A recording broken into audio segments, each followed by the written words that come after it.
మన రాయలసీమలోని చిత్తూరు జిల్లాలో ఎంతో ఖ్యాతి చెందిన వరసిద్ధి వినాయక క్షేత్రం గురించి మనం తెలుసుకుందాం. స్వయంభుగా వెలిసి యుగ యుగాలుగా తన లీలలతో భక్తులను మురిపిస్తూ ముంచెత్తుతున్న కలియుగ ప్రత్యక్ష దైవం శ్రీ కాణిపాక వరసిద్ధి వినాయక క్షేత్రం. చిత్తూరు జిల్లాలోని బహుదా నది తీరాన వెలిసిన ఈ దివ్య క్షేత్రం కేవలం ఒక గుడి కాదు, సత్యానికి ప్రతిరూపం, ధర్మానికి నిలయం, నమ్మిన వారికి కల్పవృక్షం. ఈ క్షేత్రం ఎలా ఆవిర్భవించిందో తెలుసా? ఆది శతాబ్దాల నాటి కథ. కాణిపాకం గ్రామంలో వికలాంగులైన ముగ్గురు అన్నదమ్ములు ఉండేవారు. ఒకరు గ్రుడ్డి, ఒకరు మూగ, ఒకరు చెవిటి. వారి జీవనాధారం ఆ గ్రామంలోని ఒక చిన్న పొలం. ఆ పొలంలో నీటి కోసం బావి తవ్వుతుండగా వారి గుణపం ఒక రాతికి తగిలింది. అంతే, ఆ రాతి నుండి రక్తం చిమ్మింది. బావిలో నీరంతా రక్తంగా మారిపోయింది. ఆ విచిత్ర రక్తాన్ని తాకగానే ఆ ముగ్గురి వికలాంగత్వం మాయమైపోయింది. గ్రుడ్డివాడికి చూపు వచ్చింది. మూగవాడు మాట్లాడాడు. చెవిటివాడికి వినికిడి వచ్చింది. ఈ అద్భుతాన్ని చూసి గ్రామస్తులంతా పరిగెత్తుకుంటూ వచ్చారు. ఆ బావిలో ఇంకా తవ్వి చూడగా అక్కడ స్వయంభుగా వెలిసిన వినాయక విగ్రహం దర్శనమిచ్చింది. భక్తితో వారు తెచ్చిన కొబ్బరి నీరు ఆ పొలంలో ఒక కాని అంటే 1.5 ఎకరం స్థలాన్ని ముంచెత్తింది. అందుకే ఈ క్షేత్రానికి కాణిపాకం అనే పేరు వచ్చింది. స్వామి లీలలు అక్కడితో ఆగలేదు. కాణిపాకం వరసిద్ధి వినాయకుడు సజీవమూర్తి.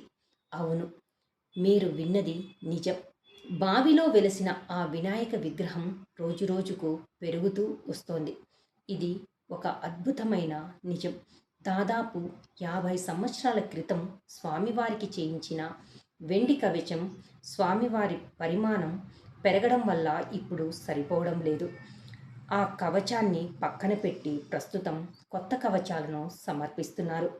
ఆ స్వామి మోములోని వర్చస్సు, ఆ ఉదర భాగం రోజురోజుకు పెరుగుతూ భక్తులను విస్మయానికి గురిచేస్తోంది. బావిలోనే ఉంటూ నీటిపైనే దర్శనమిచ్చే లంబోదరుడిని చూస్తుంటే సంసార సాగరాన్ని దాటించి నావ ఆయనే అనిపిస్తుంది. కాణిపాకం క్షేత్రానికి ఉన్న మరొక విశిష్టత, సత్య ప్రమాణం. లోకంలో కోర్టులు ఉన్నాయి, చట్టాలు ఉన్నాయి, కానీ కాణిపాకంలో వినాయకుడి సాక్షిగా జరిగే న్యాయం వేరు. ఇక్కడ ఎవరైనా తప్పు చేసి స్వామివారి పుష్కరిణిలో స్నానం చేసి స్వామి ఎదుట నిలబడి నేను తప్పు చేయలేదు అని అబద్ధం చెబితే ఆ వినాయకుడి ఆగ్రహానికి గురికాక తప్పదని భక్తుల నమ్మకం. ఇక్కడి సత్య ప్రమాణాల ముందు ఎంతటి నేరస్తుడైనా మోకరిల్లాల్సిందే. అందుకే కోర్టులో తేలని వివాదాలు కూడా కాణిపాకంలో ప్రమాణానికి సిద్ధమా అనే ఒక్క మాటతో పరిష్కారమవుతాయి.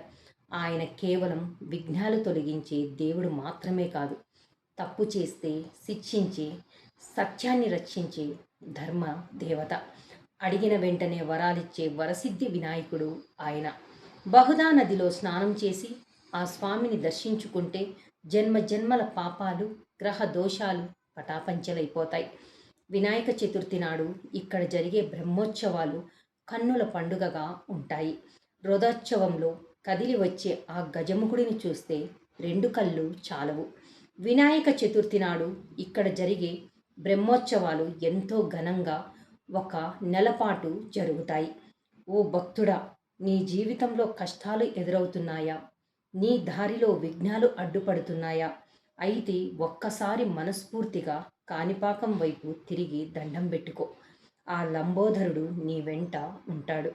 సకల విఘ్న వినాశకాయ, సర్వరోగ నివారణాయ. శ్రీ వరసిద్ధి వినాయక చరణం శరణం ప్రపత్యే. స్వయంభు శ్రీ వరసిద్ధి వినాయక స్వామి కరుణ కటాక్షాలు మీ యందు ఉండాలని జీ న్యూస్ మనసారా కోరుకుంటోంది. నమస్కారం.